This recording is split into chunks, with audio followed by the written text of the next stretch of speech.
Welcome to Daily Pulse, where we keep your finger on the pulse of the latest breaking news and the news they're keeping from you. Brought to you by the Vigilant Fox and Zeee Media. I'm your host, Maria Zeee. Tonight, Ohio is pushing a new bill that would give utility companies control of your thermostat. Dr. Kirk Moore joins us to discuss Florida's intended end to all vaccine mandates and the AI Bible that's going viral. We'll tell you who's really behind it. Let's get into the Daily Pulse.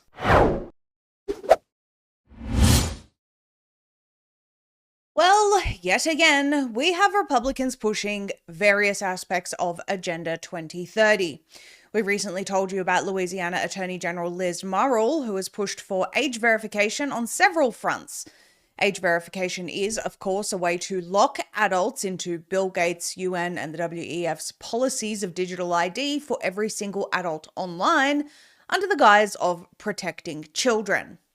Well, now Ohio State Representative Roy Kloppenstein is pushing yet another dystopian agenda, allowing utility companies to control and adjust customer thermostats remotely during periods of high demand. Take a listen. The Ohio State House introduced a bill this week that would allow utility companies to automatically adjust your thermostat at your house.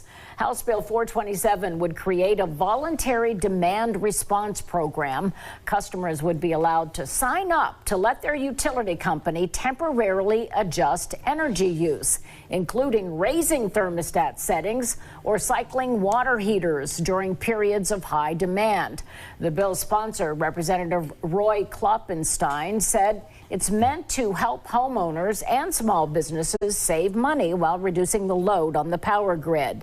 An analysis from the Ohio Environmental Council estimates the program would generate between $34 and $100 million in savings for the utility system, depending on how many customers sign up for it. So let me explain what this is really about. All of these programs, be it smart meters, smart appliances, giving private companies control over your energy or utilities, are all about the same thing: control. And why? Well, that's multifaceted, and we'll get into that. But first, how this usually works is that residents are given an option for, say, voluntary smart meters. It's going to save you on costs because we don't have to send someone out to read your meter. It'll be more accurate and you'll save X amount of dollars. And then before you know it, smart meters are all that are on offer from the electricity companies. You can't opt out. There's no other choice. Then, before you know it, they're cutting off your air conditioning in the middle of a blistering hot summer, like they did last year in Australia.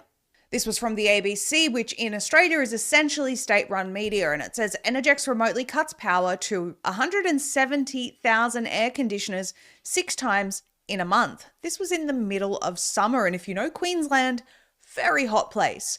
Queensland's state-owned power grid remotely turned down almost 170,000 air conditioners 6 times in the past 2 months as part of a scheme to protect the electricity network. Some installers said they were wary of the Peak Smart scheme, which was introduced by the Newman government in 2012. So see, it happened 12 years later because the guidelines regarding air control were not clear. That 12 years is very, very important to note. That is how long it's taken between the time that something like this was introduced or put into law and the time that they eventually used it to cut someone's power, or 170,000 homes and businesses' power. So while the effects of these laws and legislation may not be immediately clear, they're eventually weaponized against the people. It goes on, Energex and Ergon access air conditioners through Peak Smart meters, which are controlled via power lines, usually in return for access to a cash rebate of up to $400. So a similar sell. It's going to save you money, or you're going to get a rebate. And then before you know it, they're cutting off your power remotely. And they say that the goal of the meters is to reduce the pressure and so on and so forth. But and they said that signing up to the government scheme also allows Energex or Ergon staff to visit properties occasionally, and people are given 5 days notice that people are going to come to their property, and users are not told when their unit is affected, but installers and repairers are given notice in case customers report what they think is a malfunction. Renters or new property owners may not realize their units are fitted with the device.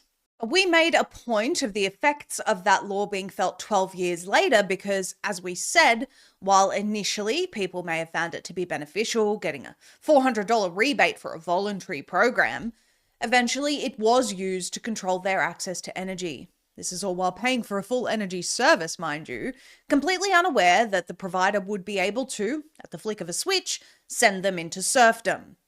Now, maybe Roy Kloppenstein's intention isn't to push Agenda 2030, a dystopian future where essentials like power are limited for the peasants or limited to those with an acceptable social credit score, but we are a lot closer today to that reality than we were 12 years ago when a similar thing was introduced in Australia that eventually did lead to people having essential resources limited or cut off against their will. Not to mention, and here's the big part, the data centers are going to need a heck of a lot of energy and resources. And here's an article about just that from High Country News just last month. The West's data centers suck water and power. From simple searches to ChatGPT, the big digital buildup threatens the grid and water supplies. It says this May, Stack's Capital Partners applied for a permit to install turbines fueled by methane from oil wells on Alaska's North Slope. The temporary facilities would serve as a proof of concept for a much larger gas-fired power plant, with an output equal to that of the state's largest coal-fired plant, all of whose electricity would go to a planned Bitcoin mining data center located nearby. The Alaska-based company told Northern Journal it hopes to create the playbook for sustainable at-scale Bitcoin mining in Alaska. But sustainable Bitcoin mining is an oxymoron given the enormous amounts of power and water data centers consume.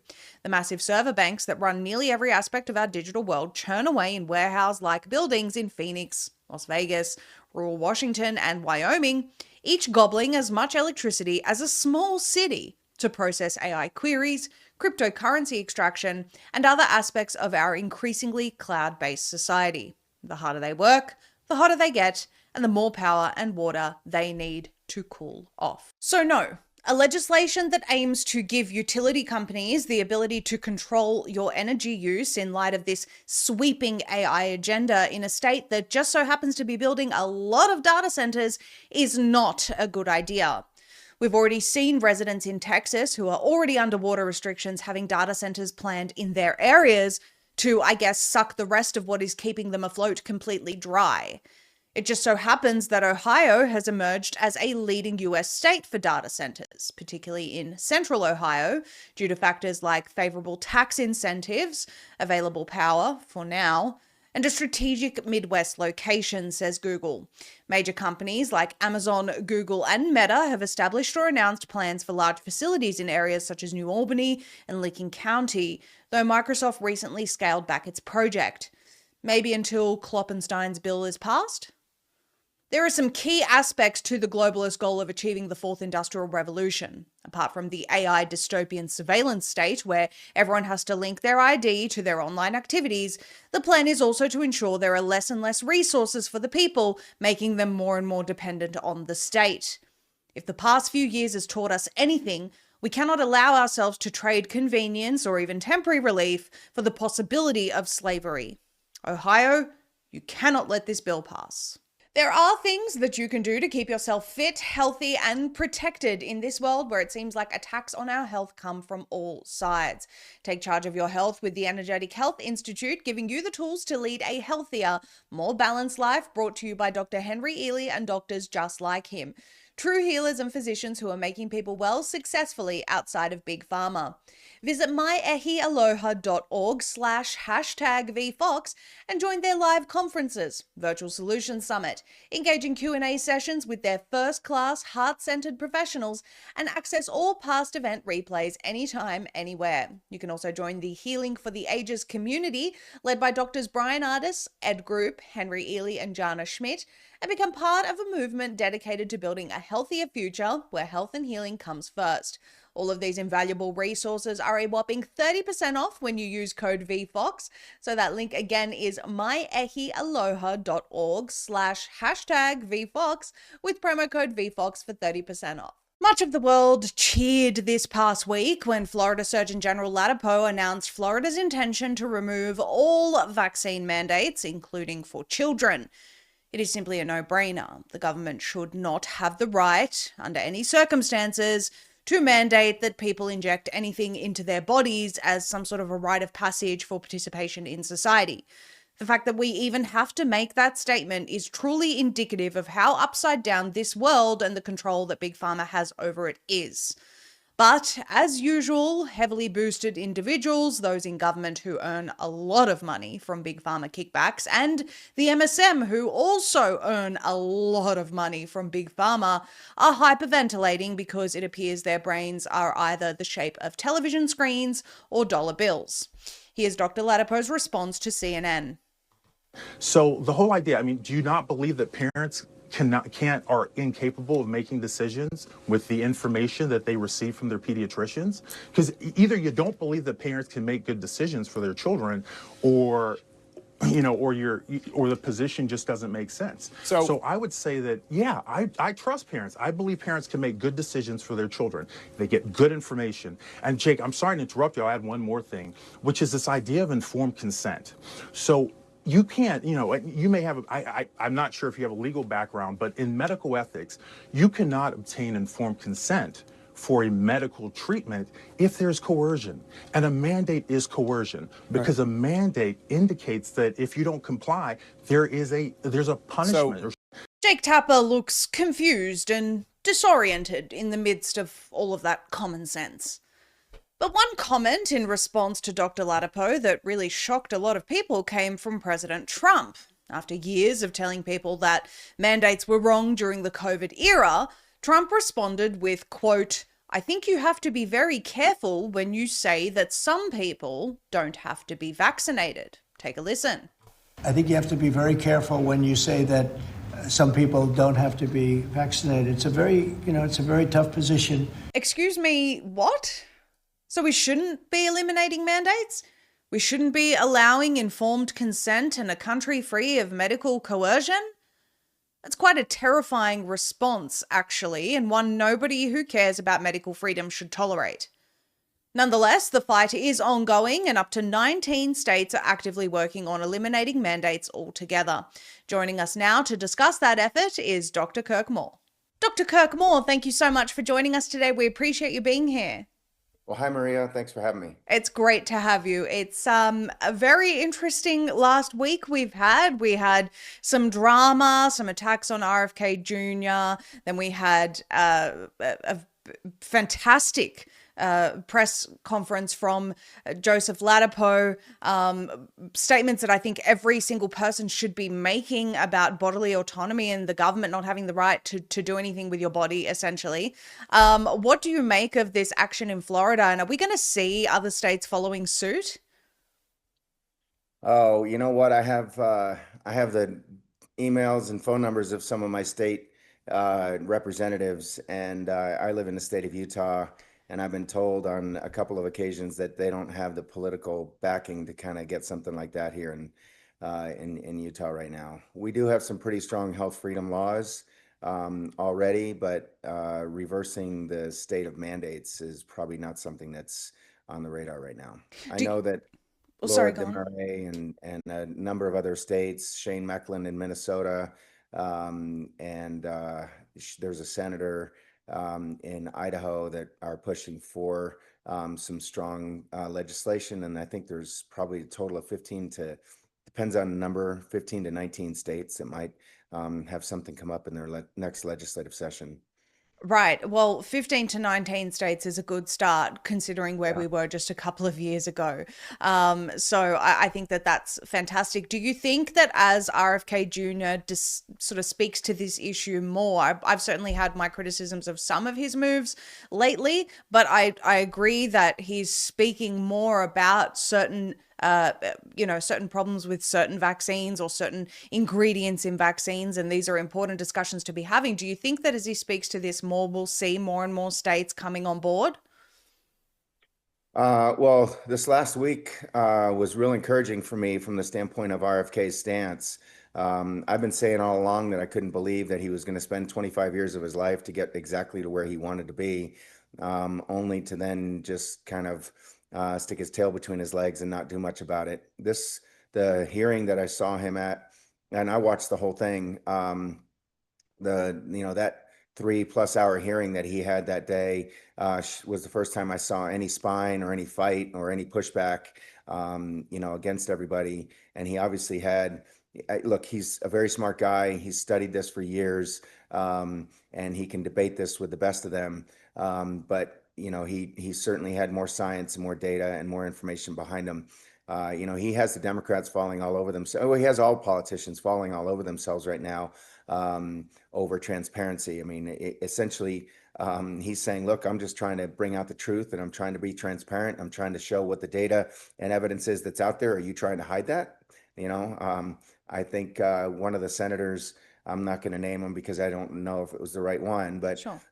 was talking about how he'd been there for 25 years and he'd actually watched our kids, go from well, he mentioned it, 1950, we had a 3%, chronic illness to 11% when his uncle was president to 76.4% now. And that senator's been there for 25 years and it's all happened under his watch. And what has he done about it? So, just statements like that were tremendously powerful. Obviously, none of them get picked up by the mainstream media, but media like ours right now, that's kind of quote unquote the alternative media, has it all over the place. And that's where everybody's getting their news these days.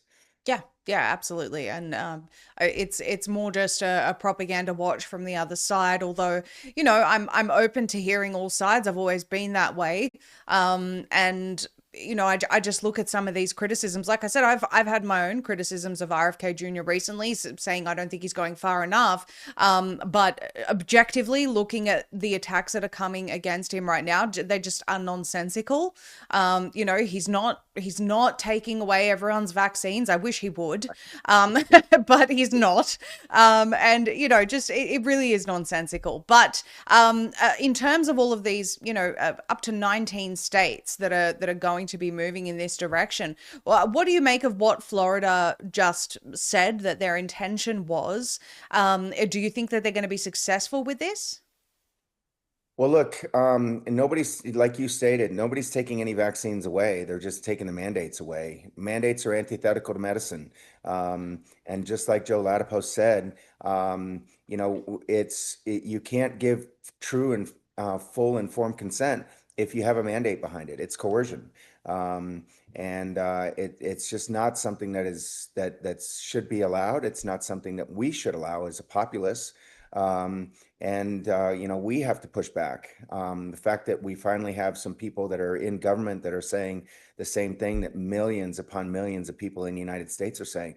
Look, there was a article that was published just last month, a month and a half ago, talking about how they did a survey on women, and 63% of young mothers and pregnant women said that they were not going to vaccinate their kids, at least not vaccinate them according to the current schedule.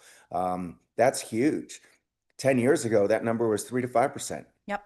So, I mean, the silver lining out of this whole plandemic, scamdemic, whatever you want to call it, is that it's really kind of caused a lot of people to open their eyes and realize that, our government, your government, nobody's government has their best interest at heart, and they have to kind of be, less apathetic and take life by the horns and kind of learn and do their own research in spite of the fact that people tell them not to do that. Yeah, absolutely. That is the silver lining that's come out of all of this. And I've said that many times. In many ways, there were many blessings that came from that era, and I'm grateful for them.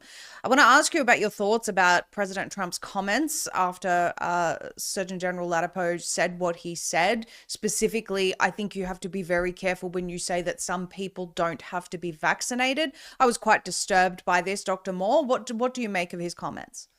Look, I told you, I said I haven't published an article about this, but I kind of wrote an article about it that just showed the roller coaster ride that we went from Monday to Wednesday to Thursday to, to the Friday statement. Donald Trump 11 years ago, talked about how vaccines were not for everybody. And I guess he still believes that they shouldn't be mandated. I truly have never seen a baby that was born with a vaccine deficiency. And I don't believe that vaccines help anybody.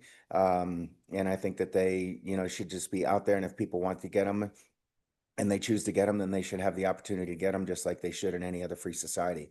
I, you know, I don't think, I think Donald Trump is kind of doing and saying what he's told to be said in some scenarios. And I think that there was a lot of pushback from within his own administration, namely Susie Wiles, that is saying, hey, you need to go out and say something so that it protects the pharma companies. They can't take this hit like this. I mean, that's just me speculating. Yeah, and all we can really do is speculate because it seems to be a stark difference from, again, my main concern is that someone who says that they're anti-mandate and was against he says he was against the COVID era mandates, now saying you have to be careful when you say that some people don't have to be vaccinated. That's suggesting that you're actually for mandates in some instances, and that's very concerning to me. We don't want to be moving in the opposite direction now. We've got so much traction from the COVID era, so many brave doctors like yourself, and congratulations on your victory as well. So many brave doctors that have fought unjust treatment of them when they're committed to true informed consent and actually caring for their patients, trying to save lives, and more information coming out about some of the dangers of vaccines. We just don't want to be moving back in the other direction. Do you think that we have enough traction? You just mentioned the statistic of how many women don't want to inject their children. Do you think that we have enough traction as a society to keep moving the needle forward? Yeah, I think that you're not going to be able to put the toothpaste back in the in the tube. It's coming out. I think there's way too much momentum right now. There's too many people out there that are challenging the whole vaccine industry, that are challenging the whole the whole mandate side of it. And if all we achieve in this cycle is to reverse a lot of mandates in a lot of states, then that we chalk that up as a huge win. I think we just, look, there's a financial incentive that's built behind this. Pediatricians get paid more money by the number of kids that are vaccinated and by the higher percentage of kids in their practices that are vaccinated. That should not be allowed. Yeah. If you want to talk about a kickback, we're not allowed as physicians in many states in the United States to own a surgical center to where you operate in or where you send your patients to be operated on. But yet, a pediatrician can get paid based upon the number of kids that he vaccinates. That's, that's coercion, that's bribery. It should not be allowed and should not be permitted. Well, that incentive should definitely end, as well as the liability protection for Big Pharma. Do you see that moving in the right direction as well? Do you think we'll get victory on that?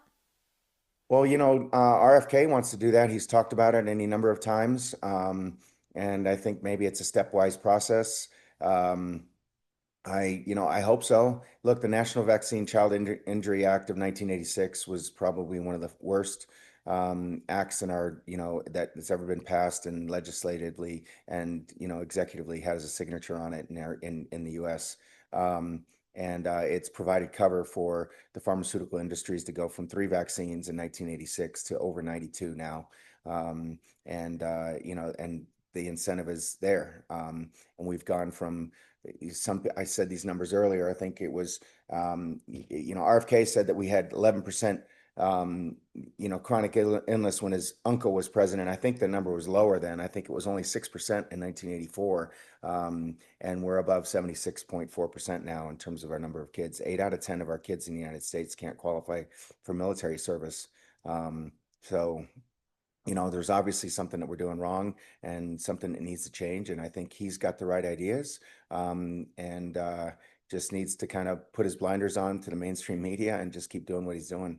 That's a really huge point. Why do you think that so many people in the government are still responding to the mainstream media as they are? I mean, I see so much attention being given to try to debunk the MSM when the reality is you have such a large portion of the population, those that got you elected, really, that are really standing with you. Why do you think they still play this game? Look, pharma owns everything. Okay. They own the media. 70% of the revenue comes from big pharma. I call them big pharma. Um, they 70% of the revenue comes from that. The politicians are mainly financed by big pharma. Medical schools, textbooks, medical journals, professors, the investigators that investigate the drugs and the studies that they do are all hired and paid for by pharma. The reviewers, there was an article that was just published that I just read, and I think Dr. Jim Thorpe was talking about this just a couple of days ago on a podcast. $1.06 billion, so more than $1 billion, that's $1,000 million, was given to the reviewers of just the four major medical journals in the world: the Lancet, British Medical Journal, the New England Journal of Medicine, and Journal of American Medical Association. Were given $1.06 billion. 59% of those reviewers got money from pharma. They control everything. They control the textbooks, they control the journals. Those journals, the vast majority of their money comes from the pharmaceutical companies. The number one major source of their revenue is reprints, which are bought and paid for by the pharmaceutical companies. They're not disclosing how much money they get from those reprints. The American Medical Association, the American College of Obstetrics and Gynecology, the American Association of Pediatrics, all of our medical organizations are all funded by not by our dues that they charge us every year, but they're funded and get the majority of their money from Big Pharma. So they own everything, and right now they have full control over everything, and they're looking at ways of losing that control, and then so they're pushing back really hard. Well, let me ask then, because it seems like a monumental task to try and take down that system, and reform it. And I know that there are certainly some steps that are, being taken to do that, but you're talking about decades and decades of damage and this system being in place. So in terms of your efforts moving forward, what are you going to be focusing on, and what should the people be doing in the meantime as we continue with this battle for medical freedom? Well, look, I think you mentioned it earlier. My case is a classic example. Okay, it's one person, well, two of us really, myself and Chris Anderson, that stood up against the federal government, our Department of Justice, and we won. I mean, regardless of how it is that we won based upon the pushback from our population, from our people, from the people that supported us, from the social media firestorm, from Ed Zoll. You mentioned him earlier. Writing that article and calling out Pam Bondi. I'll take her at her word that she didn't particularly know about my case, and she probably didn't. I mean, there's thousands of cases that are going on. But that pushback and our ability, when we are educated and when we stand up and push back against our government, will make a difference. And it happens in every country, it happens in every state, it happens everywhere. And so you just need to stand up, know what your rights are, and push back against them. Realize that you might have some consequences for that, but the more people that realize that, and the more people that are there to support you and be behind you, the less the government's going to have kind of any wherewithal to be able to kind of continue to do what it is that they're doing. Yeah, I think it's a really important lesson to never forget what we went through. It's not sort of reliving the past, but never forget how far they really took it. Don't forget that some countries, like Australia, where I came from, put people in camps for non-compliance. Don't forget that Kathy Hochul in New York fought tooth and nail to be able to put people in camps for non-compliance. So mandates and medical freedom absolutely remain a number one priority for me, and I think a lot of people would do well to continue fighting for that, especially when we have someone who seems to be willing to be working with us, like RFK Jr. in the current administration. In some ways, at least, we can at least move the needle forward. Dr. Kirkmore, where can people follow you and stay up to date with everything that you're writing about, talking about? Well, Maria, I completely agree with you. I'm on X at more 22K, and then I'm on Instagram and Facebook at Dr. Kirk Moore. So just DrKirkMoore. So people can find me there. Wonderful. I encourage people to follow you and stay in the fight, just as Dr. Kirkmore has. Thank you so much for your time and everything you've done for the people. Well, I appreciate you having me on, Maria. Thanks very much. Are you protected in a world where threats of EMPs, solar flares, 5G, and all types of EMF are interfering with our very existence? Escape the grid with Escape Zone, bringing you the highest quality Faraday technology for ultimate preparedness. Choose when and where your devices are detectable. Faraday bags protect you from EMPs, car theft, card and device skimming, identity theft, tracking, Bluetooth, and GPS.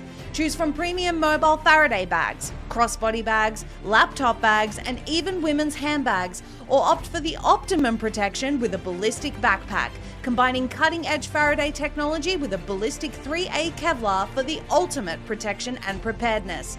Now you can also protect from EMF with their top-notch EMF beanies and blankets, shielding you from some of the most harmful frequencies in our environment.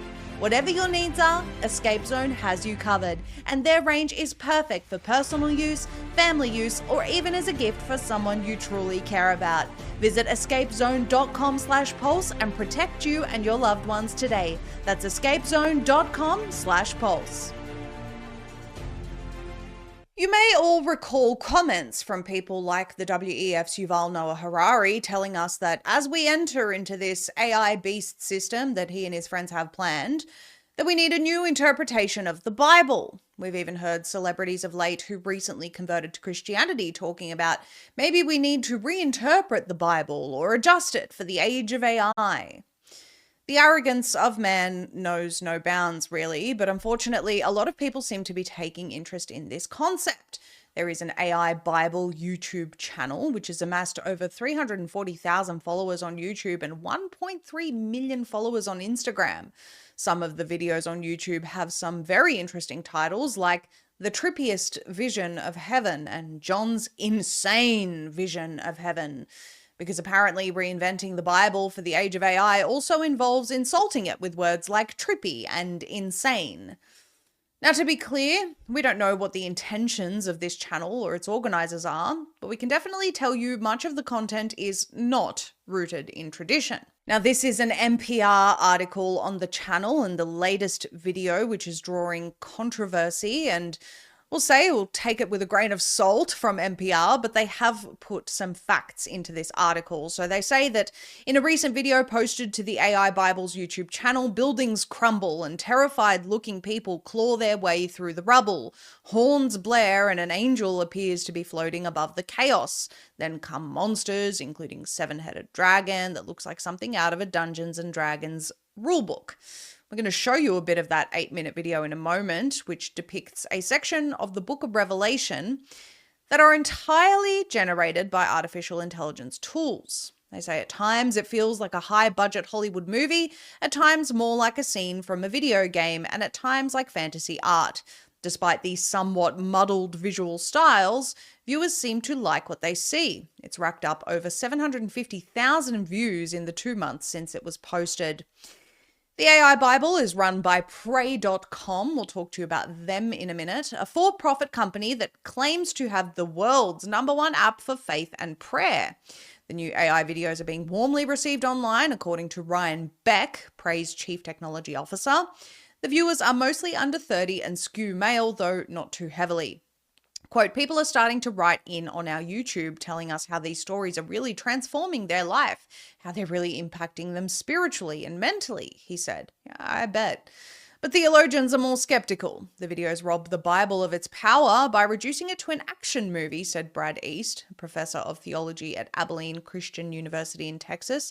Have to agree with Mr. East there. Quote, it's depressing that anyone would think that approach to biblical material was in any way spiritually edifying, he said. The video in question in this article depicts the rapture, a doctrine that has been hotly contested amongst Protestants and early church believers for many years. mainly due to the fact that the doctrine of rapture does not appear in any of the early church teachings, whether it be the scriptures or any accompanying documentation from the Holy Fathers and traditional church leading back to the apostles. A lot of people in the West will argue the case for it in the scriptures. However, anyone with an understanding of the Greek language, the original language of the text, will tell you otherwise. Rapture theology actually appeared in the early 19th century. In fact, pre-tribulation rapture theology, specifically the concept of a pre-tribulation rapture, where believers are taken to heaven before a period of tribulation, gained significant traction right around the time of the release of the, you guessed it, Scofield Bible, published in 1909. Nonetheless, the AI Bible's video shows some startling images about this so-called pre-tribulation rapture. Take a look. On that day, the sun will be darkened and the moon will not give its light. Even the stars in the heavens will fall from the sky as the heavenly bodies shake.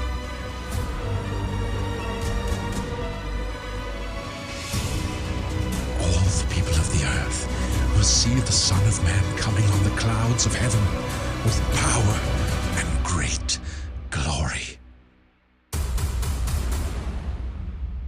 Pretty dramatic and captivating for a modern audience, and for good reason, perhaps. You see, this company, Pray.com, who is posting AI-generated content that supports a Schofield-era theology, partnered with Palantir in December of last year. Yes, Pray.com enhances translation with Palantir AI tech from investing.com. It says, Pray.com, known as the leading app for daily prayer and faith-based content, has partnered with Palantir Technologies, a $169 billion market cap company with impressive 81.1% gross profit margins, to enhance its product offerings through advanced artificial intelligence systems, particularly in the realm of language translation.